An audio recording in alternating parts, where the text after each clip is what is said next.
Google also.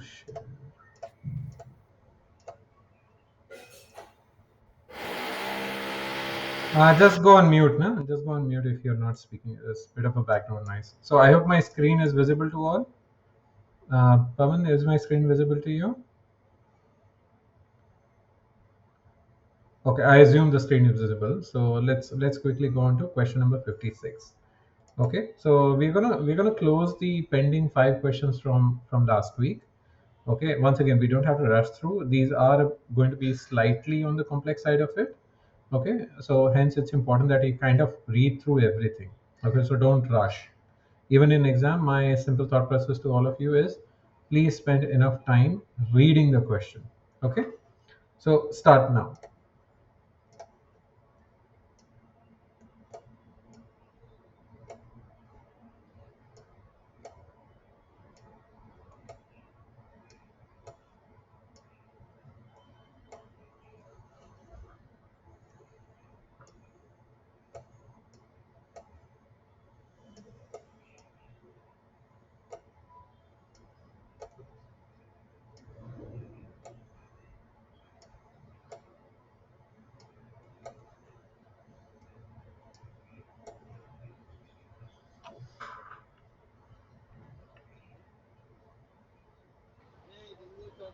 Answer is D, D, D. D D for for David. donkey. Okay. Mhm. Pawan, your response?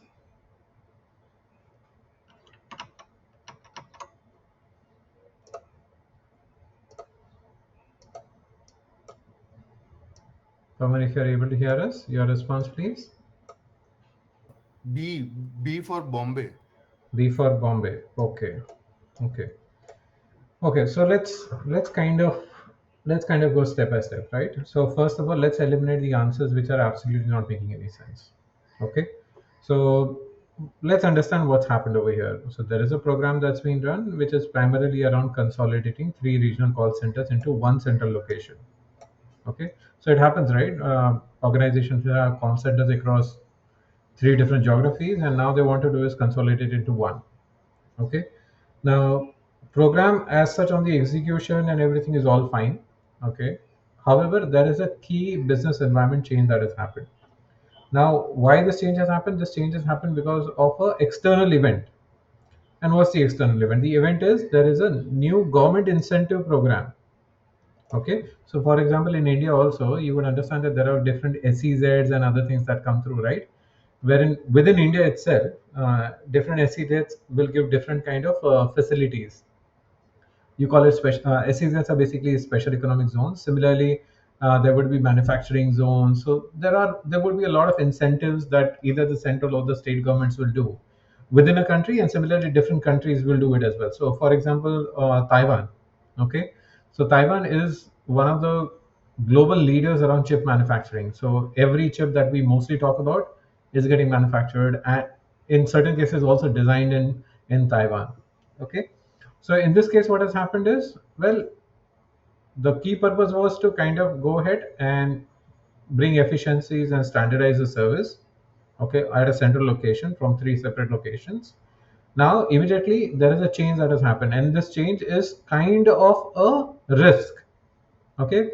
But again, you can debate it whether it's a negative risk or it's a positive risk. What I would say is let's still call it as a positive risk, okay, because it's an opportunity wherein a new government incentive has happened, okay, which is primarily now this has been introduced primarily in a country, or rather in a region where one of the centers was going to get closed. So now this incentive is so big, okay, because whenever you do program, right, you will make certain financial assumptions as well. So for example, right, operational efficiencies, so you would say that, okay, my per head count cost in one country is, or one region is xyz, others is xyz plus 10, and 3 is xyz plus 20, and so on. So if I bring all of this into a single location, then I'll be only spending xyz, but that has now got challenged over here, as you can see. And the challenge is happening is because government has introduced a lot of incentives. So now the purpose of you kind of bring consolidating these things in is getting challenged. The core benefit, the core value of it is getting challenged. Okay, so what should be the most appropriate first action? We are not talking about the last action over here. Okay, because there would be series of actions that you would do. Okay, so it's a first action. Okay, so let's begin with top to down, right? So we're saying is a present new information to the program sponsor and governance board and ask them to make a decision. I think till here it was all fine. Okay, you can present the new information with the analysis to the program sponsor and governance board and say that and ask them to make a decision on the program's future. I think probably just hold on a bit. You need to do this, but probably there are a few more steps before that. Okay, so hold on to this. Hold on to it. Okay. B. Continue executing the program as planned, as program's approved scope is to consolidate the call centers and not to evaluate regional economic incentives. Please understand this. A project and a program have different horizons or different perspectives. Project is you ask me to deliver XYZ, I deliver XYZ. That's it. Whether that XYZ is delivering the value or not, project managers in most of the cases will not be bothered. In most of the cases. Okay. However, a program is not just delivering XYZ, but the value the XYZ has to deliver. So please understand that's a key distinction. Whenever you are trying to think about PMP versus PGMP, please have that in your mind that you need to kind of step away from just the execution and delivery. You have to say execution plus delivery plus value. Okay, that is how you have to see this. So hence B, okay, is incorrect. Okay, next is assign a business analyst for the program team to model the financial impact of the incentive and present the findings at the next team meeting. You could do that, okay, because yes, there would be situations wherein you need a far more deeper analysis to be done. Okay, you can definitely appoint a business analyst to do the work. Now, there might be a bit of an ambiguity in this answer. Do we really have a business analyst to do it? What if we don't have a business analyst to do it? So there is a bit of an ambiguity to it. Okay, that nowhere in the question it says that you do have a business analyst to do the work. Now this is also one of the key things when you're trying to look through the exam questions, right? See whether the question itself has that information somewhere. The question never talks about business analyst, so hence step is still correct. Okay, but is it evident from the question? Not entirely. Okay, and then you have D, it is formally evaluate the business case and the benefits realization plan against the new information to determine if the program remains strategically aligned and financially viable. Now, why this is the closest? Okay, because A is, first of all, they have mentioned business case here, right? Okay, they are saying that the assumptions are getting challenged of the program's business case. So it is saying that yes, first evaluate the program business case. Perfect, that makes sense. Okay, what they're also saying is why do we need to evaluate the business case? To check whether the benefits realization plan against this new information, which is encouraging new jobs and so on, okay, these new incentives, are they really that effective, or that are they really that big? Okay, which might actually change on how this program is supposed to be strategically aligned and financially viable. Okay, that is what needs to be assessed over here. So what you would see is there is a lot of correct steps over here, but we're talking about the first action, and in this first action also try and see which gives you a holistic answer. Okay, none of these are wrong, but the thing is you need to find a holistic answer. Okay, and now let's bring the answer up. Okay, so like we explained over here, the answer is D. Okay, why A is a distractor? Like I mentioned to you, A being you're presenting the program sponsor and governance board. Absolutely right, but it just says present the new information. It's not ask where is the evaluation in here. You need to do evaluation. In C, you are doing the evaluation, but you're assuming that you have a business analyst. Nowhere in the question it mentions business analyst. So the answer which comes the closest is D for David. Okay. I'll take a quick pause. Any questions? Any follow up on this? Are we okay with? Are we No, okay with yeah, this? I understood it. Got it. Okay, perfect. Okay, let's move on to question 57.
This question has more of a governance angle. Yeah, B for Bombay.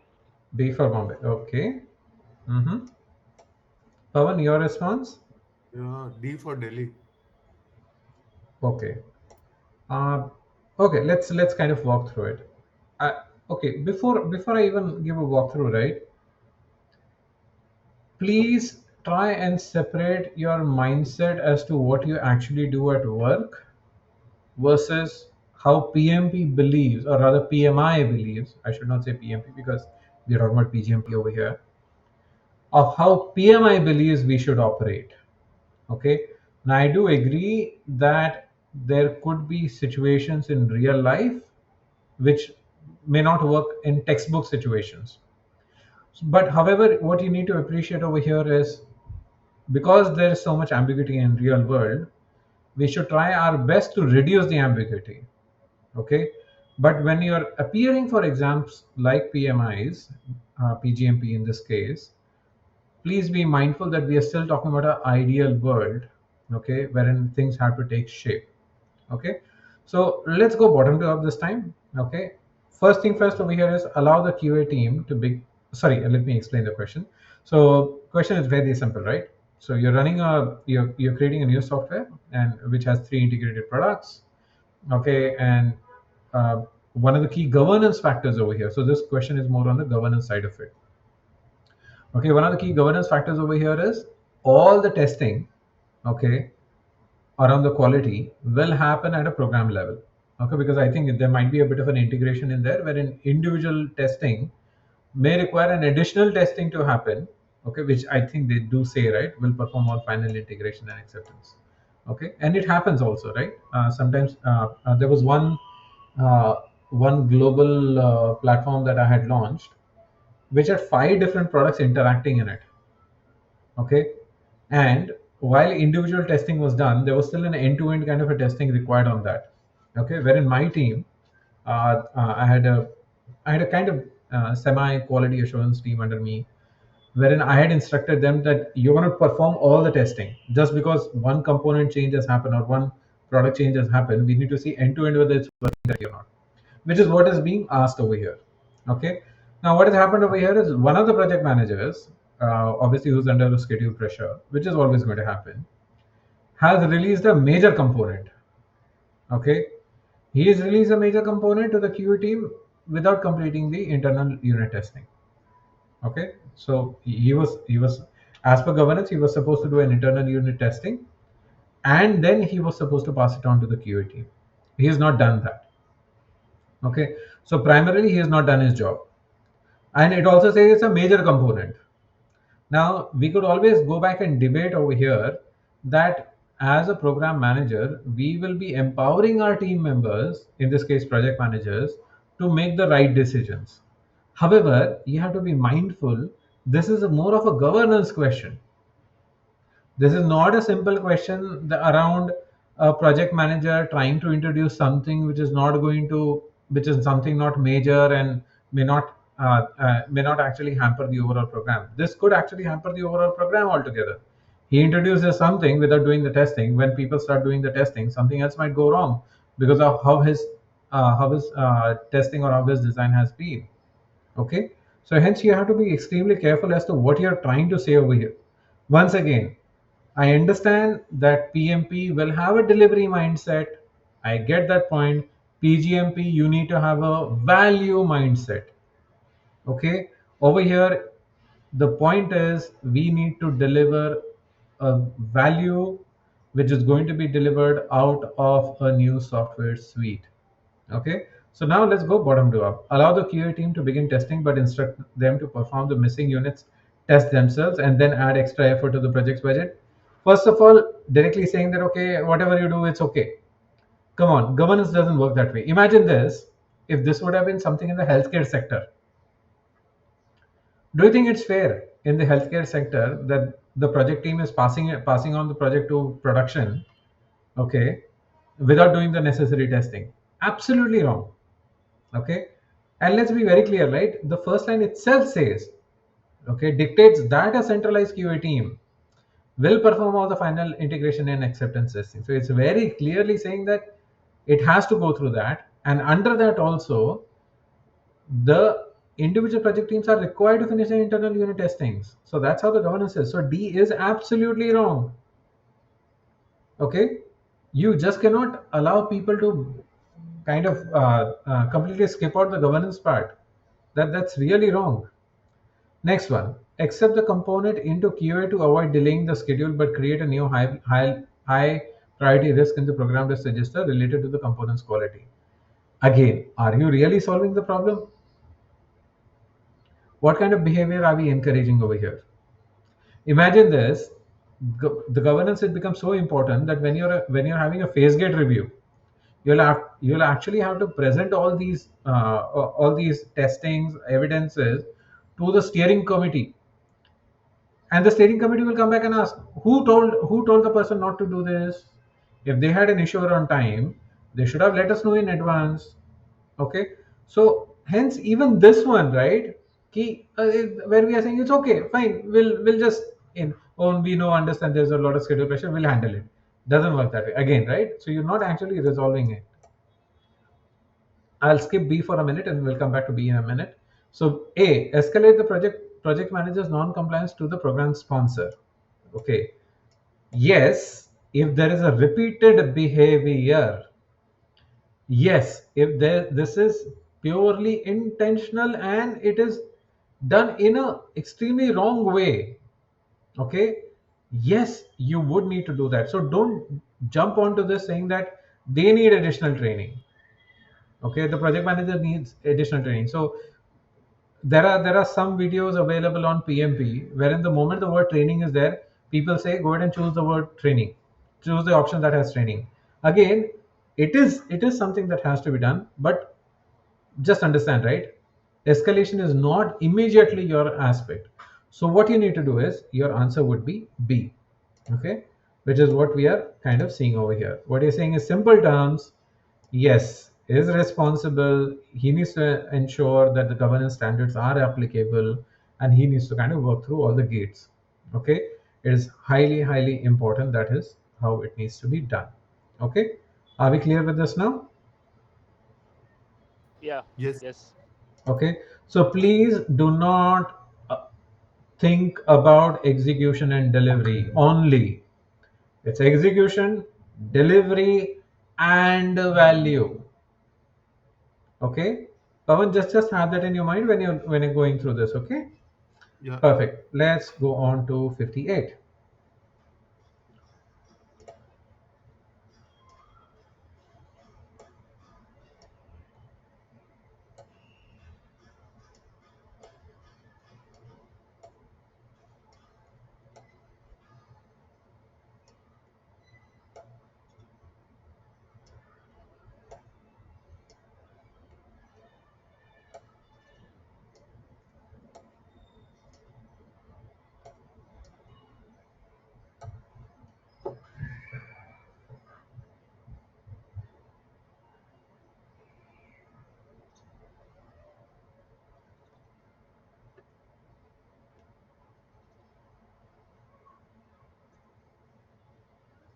Again, there are very close answers over here, but remember, first action. Okay, first action is what I would suggest that you do think about.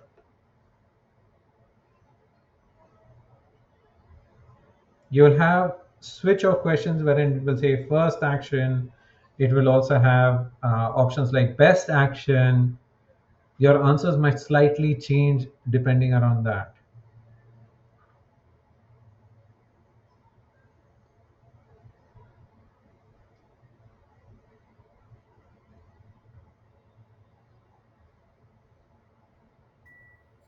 C. C for Charlie. Yeah. Shrishaj? Yeah. Mine is D for donkey. Okay, okay. So like guys I had mentioned, right? These questions are going to be very, very close, and you'll have to take a step back before you do that.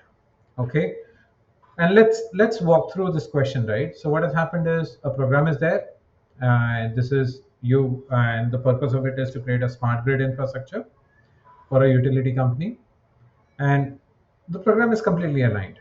okay, with the key objective of improving grid reliability and reducing operational cost. Okay, now what has happened is this is what the strategy was. A new CEO has come in and he has introduced entirely a new strategic pillar.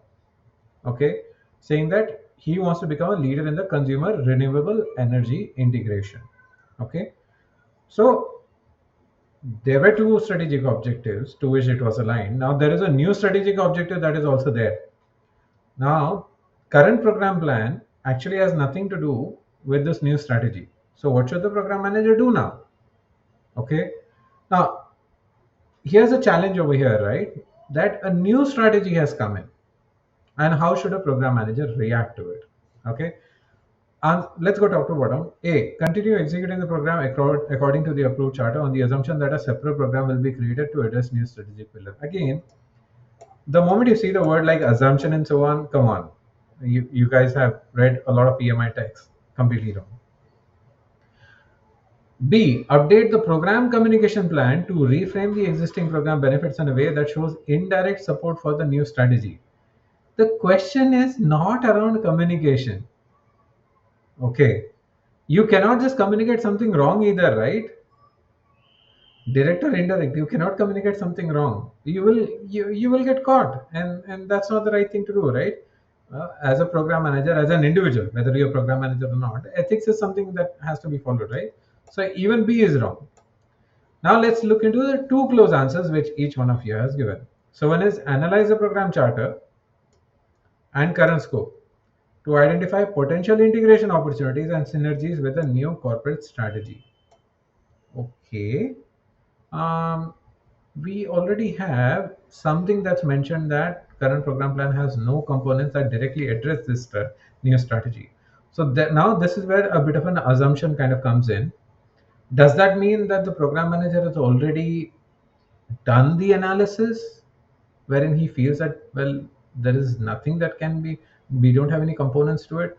Again, right, this is where the assumption thing will come in, which is where this question becomes a bit challenging. D. Request a meeting with the new CEO and the program sponsor to propose an expansion of the program scope to include components for renewable energy integration. Hmm. So, changing the entire or changing the scope of the program to align to a new strategy, yes, that could be done. But remember always, right? When you're talking about a program, the key aspect for you is to deliver value. Okay. Now, saying that you're gonna change the scope of the program altogether, okay, by including renewable energy integration, then another question will come in, right? Why not cancel the program altogether?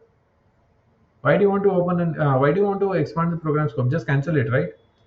So again, right, this is where you'll have to take a pause, deep breathly, or rather, breathe deeply, and then kind of think about how do you really want to kind of answer this. Okay, so two extremely close answers. By default, you would always analyze it, but there is something around analysis that has been mentioned over here. Now, we need to make a call whether this analysis or the statement that's mentioned in the question here, is this purely from the perspective of a statement or is an actual analysis? So let's look through the answer first. Yes, the answer is C. Okay, the answer is C. Why we are saying C is, yes, there is a statement made over here that directly addresses the new strategy. However, probably a deeper analysis is to be done. So hence C becomes a lot more viable answer. And now let's talk about why D is a distractor a bit. Okay, and I'll bring that up. So what we are saying over here is we are just assuming. Okay, we are saying that okay, if we expand the scope, okay, that means yes, we will be able to align to the new strategy and everything will work on fine. The point that will come over here is first is, have you analyzed what is to be done? And again, what they are also saying is, these nowhere in the program it says that these two strategic objectives have gone. He says major new strategic pillar. Okay, so this is where you'll see a lot of assumptions. So whenever you get such kind of an assumptions point, right, try not to jump into an execution part immediately. Try and see if there are any answers around analyzing, okay, before you jump to a meeting, training, execution. Okay, just have that in mind when you do that. Okay, please don't jump. Okay, cool. Any questions on this before we move on to the last two questions? I know these ones are tricky, guys. I've mentioned this to you earlier as well. These ones are going to be tricky. You have to take your time. You have to understand a bit more. And yes, in PGMP exam, you're gonna see tricky ones like these. Okay, wherein a small word or a small sentence interpretation, left or right, you might think another answer is a much more a viable option than the correct one. Okay, cool. Let's move on to the second last question. Question 59.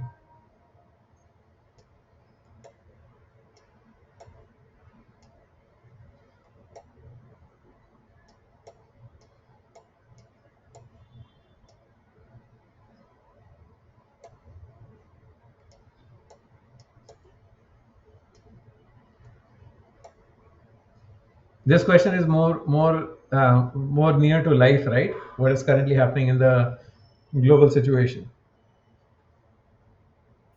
Yes, particularly in the US.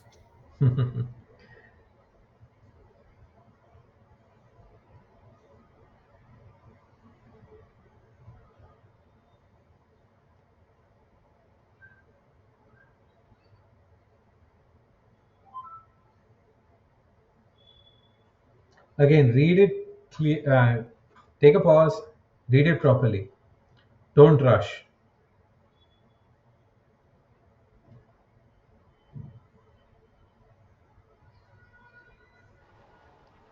D for donkey. D for donkey. Okay, Pawan. Mine is also D. Perfect. Okay, great. Now we are thinking it clearly. Okay, and let's go kind of go bottom to down. Okay, so current geopolitical situation that has happened is they were supposed to actually introduce three new manufacturing plants, and there have been certain trade sanctions that have been imposed on one of the countries. So no longer you'll be able to do three manufacturing plants. You'll be only able to do two. Okay. Now, what they're saying is, while this geopolitical event has happened on one country, it only impacts that country. The other two are unimpacted. Now, what we need to understand, what should program manager take the next step? Okay. Now, first thing first, right? External event has happened. Okay, which is completely beyond our control. Now, there is no question around risk and issue over here. So please, if you see anything around risk and issue, you might want to start thinking about it. Now, in the answers, as you can see over here, not necessarily anything on risk and issues has been covered. Okay, so that's out of the picture. So now, if it's not risk and issue, now we are specifically focusing around business value. Okay, so answer A: shift the budget and key resources from cancelled project to other two projects to accelerate their completion. See, this is more of action activity. Okay, yes, has to be done, but let's hold on, because again, right, they're not kind of talking about what we should be doing around the budget side of it. Okay, so let's hold on to that. Escalate the issue to the governance board with a recommendation to cancel the entire program. Okay, hold on. Have you done the necessary analysis to make that recommendation? Have you confirmed it that you can no longer achieve the benefits? Again, nowhere here it says that the entire program is at risk. Okay, that we are not going to be able to deliver the program benefits. So, well, not necessary. B. See, immediately initiate the program's closure. That's pretty much the same as above, right? Okay. Now here you're not even waiting to do the analysis. You're saying, okay, fine. Two factories we can set up, one we can't. So let's close this. And while closing, obviously, you need to ensure all contractual and legal obligations are done. Well, that is understandable, but hey, hold on. Jumping too far ahead. Okay. So what do you need to do? most critical responsibility of every program manager is to ensure business value, strategic value, aligning to business case, ensuring benefits are realized. Where do you see that? Do you see those kind of responses in D over here? Okay, check the entire business case. Okay, check the benefits realization plan and see what is the impact of the loss of the third plant going to have. Okay, and while we still have remaining two plants, can we still achieve the program strategic objective? So hence this is a lot more fuller, okay, response rather than the other three that we saw over there. Okay, so again, these things might come in later, but not as a critical responsibility. And the moment program manager's critical responsibility, like I said, those four things are the program manager's critical responsibility. Cool. Let's move on to the last question. Question 60.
My answer is A.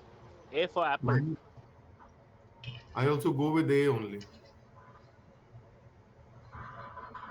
Good. Okay, so let's kind of go through this now. Okay, so this is your classical situation, okay, wherein your program sponsor, okay, who's also by the way the head of the steering committee, okay, slash governance board slash change management board, interchangeable words but same thing. Okay, they are in a disagreement. Okay, one says let's go highly customized solution, which means we need to have internal development to do a lot of that work. The other says is let's go to the out of box solution, which means we don't have to do any R&D. We can just pick and drop any of their any of the third party solutions, which all that we need to then worry about the integration part of it. Okay, and they're completely at disagreement now. Okay, now understand there is already a disagreement happening between the steering committee head and a key stakeholder. Okay, so first of all, let's go from bottom to down. Escalate the impasse to program steering committee, present both positions neutrally, and ask the committee to make the final decision. Yes, this could be a valid solution, but requires some kind of a background work to be done before you do that. Yes, there have been situations in the past wherein the program sponsor's decision has been completely overturned by the steering committee. Okay, why? Because ultimately the steering committee entirely is responsible to deliver the value. Okay, and that's why we have the steering committee. Steering committee is not a puppet committee over there. They have clear responsibilities and accountabilities to deliver value. So D, yes, there could be an escalation happen, but probably we need to do a bit of a groundwork before we get there. Okay, side with the CIO. Okay, siding with the sponsor. Okay, saying that let me make the sponsor happy, forget about the stakeholders, not the right approach. Real world, will that happen? I don't know. I think it happens in most of the real world situations, but again, we're talking about ideal world situation over here, so hence C goes out of the box. Adopt a compromise by agreeing to a limited number of most critical customizations, require the accounting, and rejecting the rest of partially satisfy both stakeholders. Again, right? You are trying to bring a compromise between them. Okay, but bringing the compromise, is that really going to help the value? May or may not be.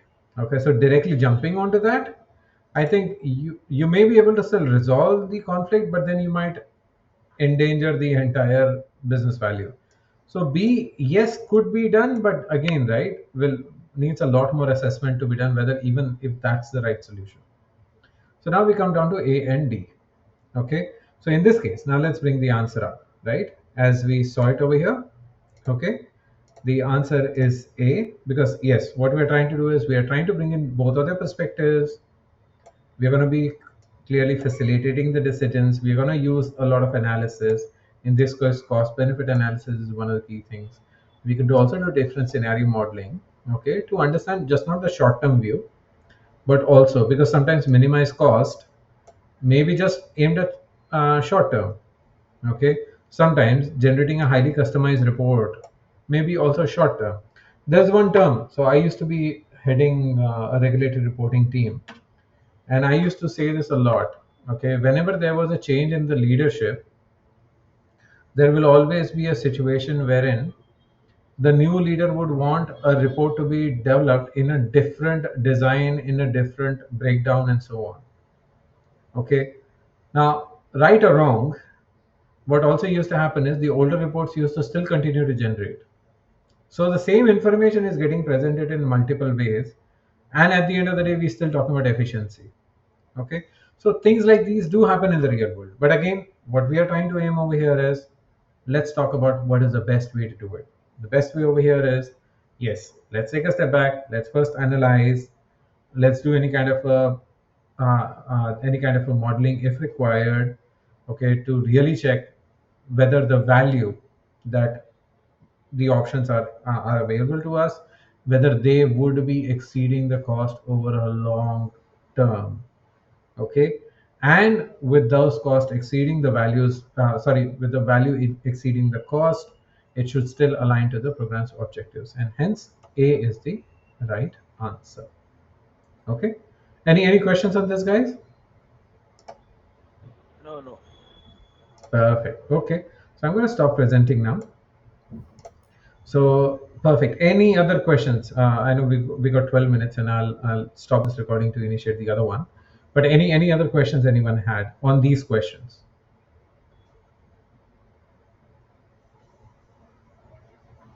No, I think initially I got it wrong, but later I That's got it. okay. That's perfectly fine. And that's the reason, right? We are having these questions. Okay, we're having these discussions. We are not skimming through the questions. We want to kind of set up the mindset. Okay, so there's see, it's good to miss questions here in practice than in exam, because this is not a cheap exam. This is an expensive exam. Okay, I self-sponsored it, so I know how expensive it is. So yes, perfect. Any other questions, guys? Okay, so next week I'm going to do something different. Okay, in when I had given the exam, and I think I might have mentioned this earlier, there were multiple choice questions which were also given, wherein you had to pick two or three, whatever is applicable.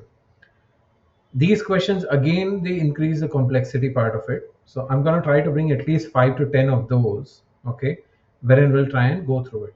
Okay, so that you guys have the benefit of that questions. Okay, sounds good. Yeah, that's good. Yeah. Awesome. Okay, perfect. Then let me just call it a wrap for now.